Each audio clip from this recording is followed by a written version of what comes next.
అనుదిన వాగ్దానం, daily promise. దేవుని నామానికి మహిమ కలుగును గాక. మన ప్రభును ప్రియరక్షకుడైన యేసుక్రీస్తు వర్షనామంలో మీకు నా హృదయపూర్వక వందనాలు తెలియజేస్తున్నాను. ఈ దినం దేవుని వాగ్దానం, కొమ్ము మొలవ చేసేదను. కీర్తన 132:17. అక్కడ దావీదు నాకు కొమ్ము మొలవ చేసేదను. ఆమేన్. దావీదు నాకు కొమ్ము అంటే యేసుక్రీస్తు వారి గుర్చిన ప్రవచన వాక్కు ఇది. యెహెజ్కేలు 29:21లో ఆ దినమందు నేను కొమ్ము చిగురింపచేసి వారిలో మాట్లాడుటకు నీకు ధైర్యం కలుగ చేస్తున్నాను. అప్పుడు నేను యెహోవానై ఉన్నానని వారు తెలుసుకొందురు. అవును, ప్రతి ఒక్కరి కొమ్ము చిగురింప చేయబడే రోజు ఒకటి ఉంది. కీర్తన 75:10. భక్తిహీనుల కొమ్ములన్నిటినీ నేను విరగొట్టేదను, నీతిమంతుల కొమ్ము హెచ్చించబడును. కీర్తన 89:17. మా బాలము నాకు అతిశాస్పదము నీవే, మీ దయచేతనే మా కొమ్ము హెచ్చించబడుచున్నది. 24వ. దేవుని విశ్వాసతను కృపను మనకు తోడుగా ఉంచి దేవుడు తన నామాన్ని బట్టి మన కొమ్మును హెచ్చించుతూ వస్తున్నాడు. Praise Lord. అలాగే మరి కొమ్ము అంటే సామాన్యంగా ఈ పదాన్ని మనం వాడే సందర్భాలను మనం గమనిస్తే, కొమ్ము అంటే అతిశయ కారణం, కొమ్ము అంటే ఆధారం, కొమ్ము అంటే గొప్పలు, ఇలాంటి సందర్భాల్లో వాడబడతా ఉంటుంది ఈ పదం. మరి అవునరా, నీకు ఉద్యోగం వచ్చాక కొమ్ములు వచ్చేసాయి అంటూ ఉంటాం. మీ వాడికి పదవి వచ్చాక నీ కొమ్ములు వచ్చేసాయి అంటూ ఉంటాం. వాడేమైనా నీకు రెండు కొమ్ములు ఉన్నాయా వాడికి ఏమైనా అంటూ ఉంటాం. అయితే మరి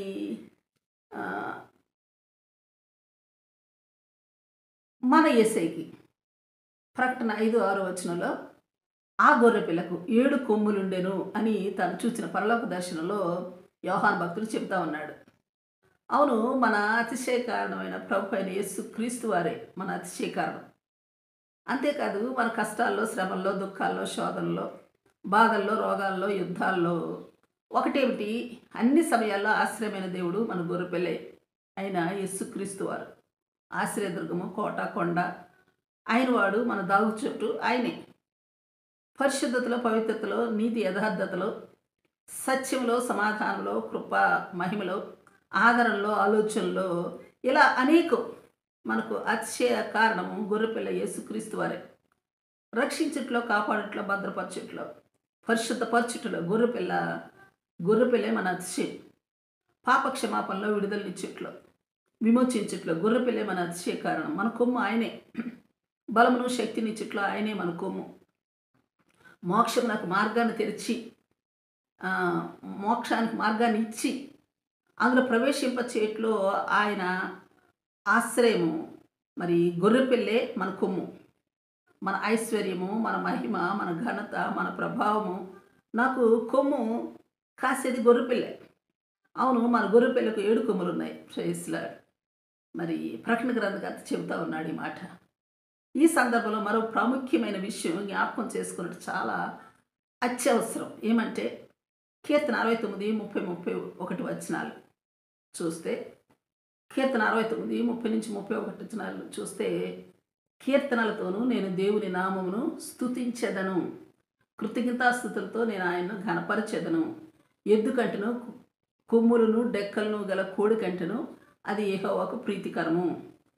మన దేవుడైన యెహోవాకు కీర్తనలతోనూ కృతజ్ఞతాస్తుతులతోనూ ఆయన నామాన్ని ఘనపరిస్తే, గొప్ప చేస్తే, స్తుతిస్తే, మహింపరిస్తే, ఆయన ఆరాధిస్తే, ఆత్మతో సత్యంతో ఆయన ఆరాధిస్తే, అట్టి ఆరాధకులమైన మనల్ని బట్టి మరి దేవునికి కొమ్ము మొలుస్తుంది. కారణం, ఆయన మనల్ని సృష్టించట్లో ఉద్దేశం నెరవేరుతుంది.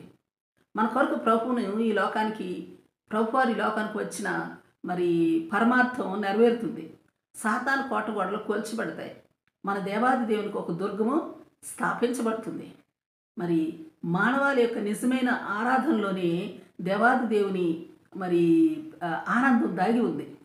అదే ఆయనకు అతిశయము, అదే ఆయనకు కొమ్ము.